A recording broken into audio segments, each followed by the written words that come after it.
Okay, hello, welcome to another video. It's been a little while, so I'm just going to jump straight in comparing the poem Remember by Christina Rossetti to the play A Doll's House by Henrik Ibsen.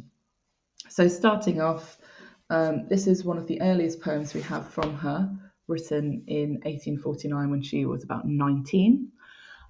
Generally, when people talk about this poem, they think of it as being a funeral poem, a funereal poem, meaning it's read at funerals. I've actually once read it at a funeral. And that's because when you first have a look at it, one of the main themes that seems to come across is that of death. So we have lots of sort of symbols of death. And I think the first one, just to go through, is this idea of when I am gone away, and then that repeated gone away, gone far away into the silent land. Now, we have no real sense of what that is other than this image of the afterlife of death. And if you've done her other poem, song, When I'm Dead, My Dearest, that's quite similar, this idea of silence. Now, straight away, you're probably thinking about, if we talk about comparison, this image of death to do with Nora planning to kill herself. So a bit of a trigger warning here about suicide, because we're going to talk about it quite a bit. But in A Doll's House, she decides that she is going to kill herself, basically to prevent her husband's reputation from being damaged. And she feels that by killing herself, she will kind of protect him. Of course, when it comes down to it, his reaction is so, well, I say violent, but so aggressive and dismissive of her that she realizes that obviously won't happen. But originally, Nora's plan is to kill herself. And the imagery we get of death is both from Nora, but also from Rank as well. So when Rank comes back in Act 3 after the party, he starts talking about the fact that he knows he's now going to die. He's had the proof from his scientific experiment that actually he's not going to survive his illness. And there's this rather strange image of him, of he shall be invisible.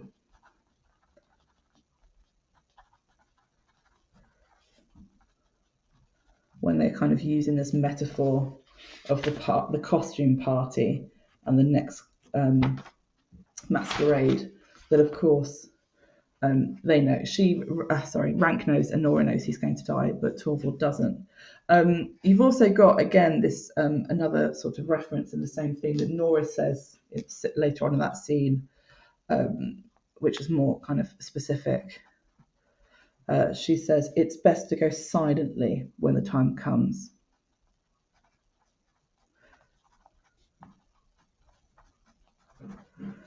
Don't you think so, Torvald? So this idea that when Rank is going to die, he is, in Torvald's words, he's going to slink away and hide. He's going to shut himself up in his house and die.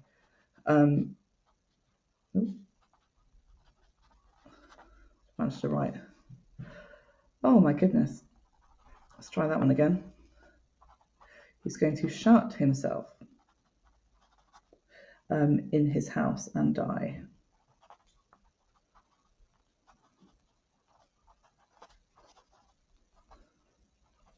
So anyway, so straight away, I think you can associate, this image of death between the two texts. You then have, again, you can no longer hold me by the hand, nor I have turned to go, yet turning stay. Charlotte Unsworth, who's written a very good book analysing Rossetti's poems, she compares this, a bit of context here, to Orpheus in the Underworld. If you don't know that Greek myth, he is allowed to save her from death, but he has to walk back from the underworld without turning back to check she's following him. And He gets kind of halfway there and then decides he has to check she's there, turns around, he sees her, but then she goes back and he loses her. So again, another sort of implied image of death there. You then also have this reference to the future, our future that you planned. And of course, at the start of the play, Nora has lots of plans for the money. And she talks about all the things they're going to spend the money on, especially when she's first talking to Mrs. Linda when she first sees her, and how excited she is that basically she's, I suppose, going to have a wonderful time. And she talks to say how assured they are about this ample income. And so that sort of planning, I suppose, that she has of what they're going to spend the money on. Now, of course, at the start of the play, we assume that's because she's a bit of a spendthrift. Of course, we find out that's because she knows she no longer has to worry about her debt, or so she thought. Anyway, and then just to kind of finish off the sort of death imagery here, we've got this rather lovely image, which is what people tend to like about it for funerals. This idea of better by far you should forget and smile than you should remember and be sad. So again, a common interpretation of the poem is this idea of death. And it's not thinking about the person who's dying. I suppose her other poems, Echo and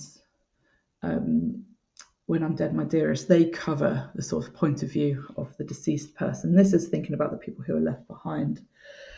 Now, what's quite interesting as well is the imagery sort of used to describe when someone's death and the sorrow.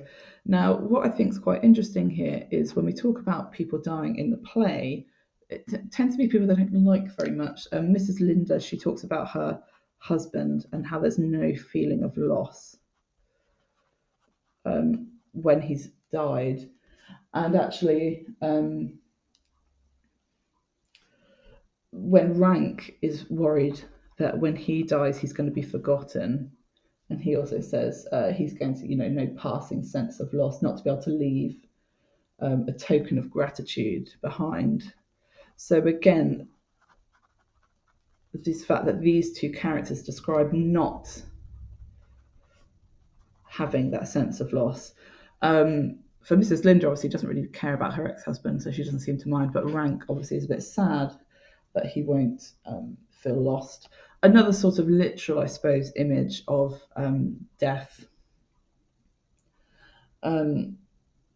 is, of course, all the references to suicide in the play was that Miss Nora's plan was to save her husband's reputation. So it's quite a key sort of theme. And so if you think about death, I suppose, let's move that down a bit. She says, to prevent it happening, she was going to end her life. So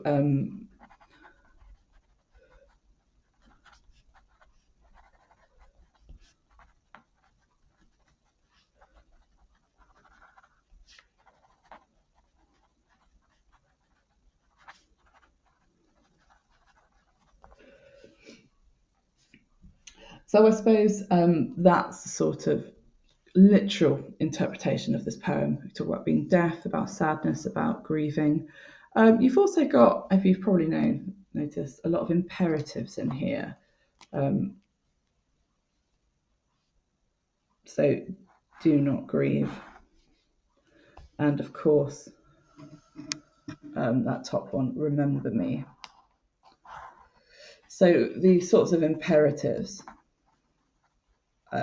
kind of very much link with Nora's sort of power at the end of the play. And of course, it's that she starts to use the imperatives when she sort of, in the final act of the play, she's showing control over Torvald. Now, the second alternative of this poem, which personally is one that I can't not see now, is this idea that actually this isn't a poem about death. this is a poem about relationships, and it's actually about the end of a relationship. And I'll explain why I think this not only is a slightly better interpretation of this poem, but it also works better to compare it to the play. So, as we said, you start off with this imperative, remember me. And so the speaker is giving orders. And as I said, that's very much like Nora at the end of the play in Act 3, when she she's undergone her transformation, and she's going to tell Torvald what to do and that she's leaving him.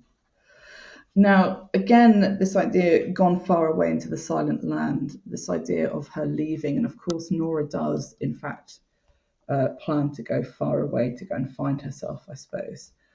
Now, what's interesting, if you look at this poem and you look at the pronouns, and I think Rossetti, if you should hopefully know enough of her poetry by now, she is a woman who loves a good pronoun, and they say a lot without saying very much. So if you have a look in this line, for example, and I'll show you two examples. When you can no more hold me by the hand. So this idea, it's not they're holding hands, he is holding her hand. So the you has the power here over, it's holding me, it's not holding my hand, it's holding me by the hand. You then have the second one, you tell me of our future that you planned. So I suppose on one hand that sounds sort of romantic, this idea that, oh, well, when we get married, we'll do this, that, and the other. But actually, you are telling me that you planned it. And then, of course, the last thing, I suppose, and actually, just to go back to the pronouns, if you have a look at the end of the play, when Torvald finds out the truth about the letter from Krogstad, and his immediate reaction is, I'm saved. And then it changes to, yes, we're saved, when Nora kind of says, what about me? So again, this idea that the pronouns in these two texts really show you a lot about the power boundary, or the power there. You then have this interesting line here. It will be late to counsel or pray. And I find that interesting, that if you're dying, obviously you're going to pray, but why would you counsel? Why would you advise someone if they're dying? So I think that comes back to this idea of the ending of a relationship. And then the last thing, which I think suggests this is much more relationship related, is this idea of do not grieve. For if the darkness and corruption leave a vestige of the thoughts that once I had, so why are there her thoughts? Why would they cause, why